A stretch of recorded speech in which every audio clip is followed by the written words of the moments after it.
Hello everyone, आज हैं आप ज्ञानवर्धक एमजी चैनल पे।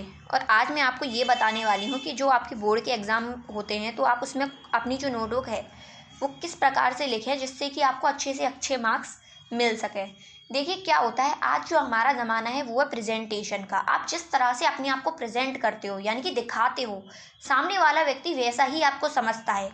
तो वही चीज़ अप्लाई होती है आपकी ये पेपर्स में।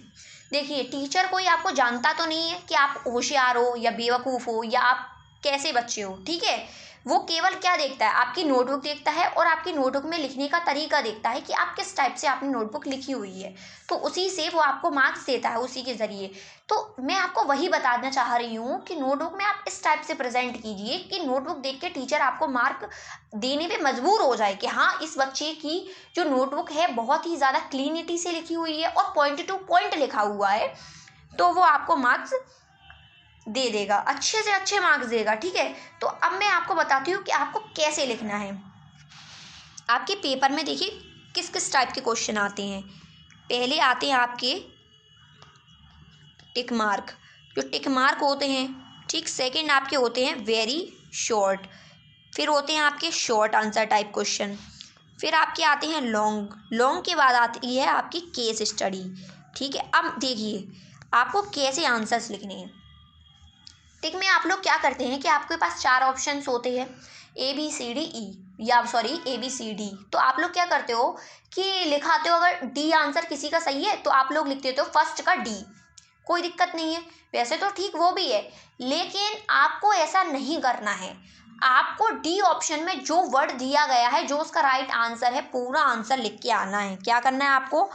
आंसर लिख के आना है, ठीक है। आंसर आप कंप्लीट लिख के आएंगे तो टीचर पे एक इम्पैक्ट पड़ेगा कि इस बच्चे ने अच्छे से लिखने की कोशिश की है, ऐसे बचत नहीं कर रहा है वो, ठीक है। अब आता है वेरी शॉर्ट। वेरी शॉर्ट में आपको 2 से 3 लाइन्स का आंसर लिखना है, ठीक है। और मैं आपको एक बात बता देती हूँ कि आपकी ये जो सब्जेक्ट है एसएसटी और साइंस, इनमें आप कोशिश करना, कोशिश नहीं, मैं तो कहती हूँ करना ही करना। आपके जो आंसर्स हैं उनको आप पॉइंट में लिखिए। पॉइंट में लिखने का एक अलग ही इम्पैक्ट पड़ता है।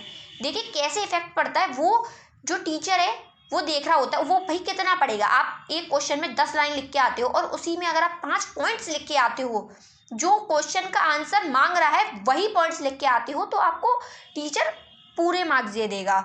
टीचर उतना नहीं पढ़ता है, उतने डीपली कोई टीचर नहीं पढ़ता है। तो आप अगर पॉइंट्स में लिख के आएंगे तो आपको अच्छे मार्क्स मिलने की संभावना है, ठीक है। तो आप लोग पॉइंट्स में लिखिए। आज अभी तक जितने भी बच्चे आप लोगों ने देखे होंगे हाईएस्ट मार्क्स, तो उन लोगों को प्रेजेंटेशन देने का एक तरीका है ना, वो बहुत अलग है। तो क्या करना है आप लोगों को कि पॉइंट में लिखिए, ठीक है। पॉइंट्स में लिखना है आपको, किस में? एसएसटी में और साइंस में, ठीक है।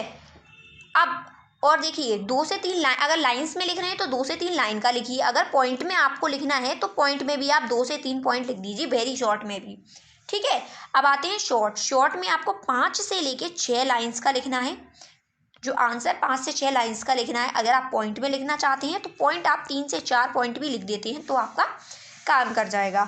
इसके बाद आता है लॉन्ग। लॉन्ग में आपको जो लिखना है वो 8 से 9 लाइंस लिख के आनी है। और अगर पॉइंट लिखने चाहते हो आप तो पॉइंट 6 से 7 आप पॉइंट लिख दीजिए, आपको पूरे नंबर मिलेंगे। अगर लॉन्ग आपका 5 मार्क्स का है तो आपको फुल 5 मार्क्स ही मिलेंगे, ठीक है। अगर आपके सही पॉइंट होंगे, ऐसा नहीं आप कुछ और भी लिख रहे हो।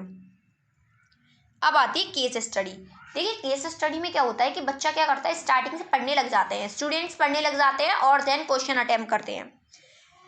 लेकिन नहीं, आपको ये चीज़ नहीं करनी है। क्यों नहीं करनी है? क्योंकि भाई उसमें क्या होता है कि आप लोग पहले पूरा पढ़ेंगे, देन क्वेश्चन देखेंगे, फिर दोबारा आप उस पर चीज़ को पढ़ेंगे। तो इससे बेटर है कि आप पहले क्वेश्चंस पढ़िए कि क्वेश्चन जो है पूछ क्या रहा है, फिर आप केस स्टडी को पढ़िए।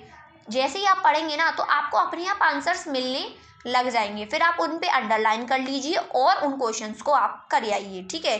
अब देखिए इसमें आपको एक और बात बताती हूँ मैं। आपकी जो राइटिंग है, राइटिंग आपकी क्लीन होनी चाहिए। मैंने क्या बोला? मैंने ये नहीं बोला कि राइटिंग आपकी सुंदर होनी चाहिए। अगर आपकी राइटिंग सुंदर भी नहीं है ज़्यादा तो भी चलेगा, लेकिन पेपर में आप जो लिख के आ रहे हैं ना क्वेश्चन आंसर, वो क्लीन होने चाहिए, ठीक है। क्लीन अगर नहीं होंगे तो भाई टीचर क्यों इतना माइंड लगाएगा, वो क्यों पढ़ने वाला है कि आप लोगों ने क्या लिखा है जब उसे समझ ही नहीं आ रहा। टीचर नहीं देखेगा। तो आप अगर क्लीन लिखे आएंगे कि क्लीन लिखते हैं तो टीचर पढ़ने का प्रयास करेगा कि हाँ बच्चे ने क्या लिखा है। तो वही मैं आप लोगों से कह रही थी कि आप लोगों को क्लीन लिखना है, ठीक है पेपर। और आपका जो एसएसटी में मैप्स भी रहते हैं तो मैप को आपको प्रॉपर इंडिकेट करके आना है। जो भी जैसे कोई शहर पूछ रहा है तो आपको वो सिटी इंडिकेट करनी, जो भी इंडिकेट करवा रहा हो वो अच्छे से इंडिकेट कीजिए।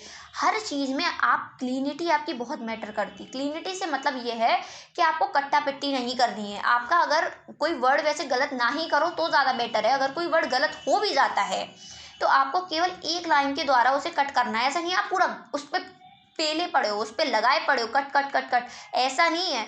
आप लोगों को क्या करना है कि भाई एक लाइन प्लेन कट करो और ठीक है। क्योंकि टीचर यही देखता है कि बच्चे ने कैसे प्रेजेंट की है नोटबुक, कैसे लिखी है। आप क्या है कि लिखे पड़े हो, कुछ भी लिख रहे हो आप, ऐसे नहीं चलता है। ऐसे मार्क्स नहीं आने वाले हैं आपके। हो सकता है कि कोई बच्चा पास हो भी जाए लेकिन अच्छे मार्क वो नहीं स्कोर कर पाएगा, ठीक है।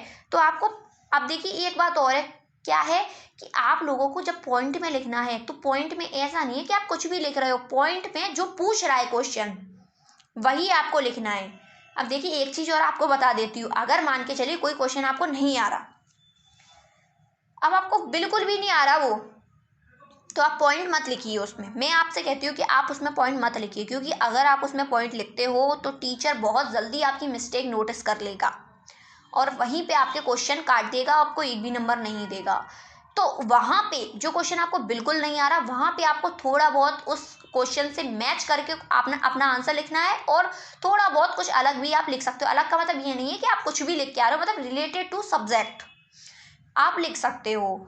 तो जब आपको बिल्कुल श्योर हो कि पॉइंट्स आपको आ रहे हैं तो पॉइंट लिखिए। अगर आपको श्योर नहीं है कि थोड़ा गड़बड़ सा है तो पॉइंट मत लिखिए, लेकिन कोशिश करिए कि पॉइंट में ही लिख के आएँ, जिससे कि आपको अच्छे से अच्छे मार्क्स मिलें।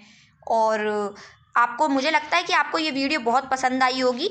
और सब्सक्राइब दिस चैनल ज्ञानवर्धक MJ, like share my videos.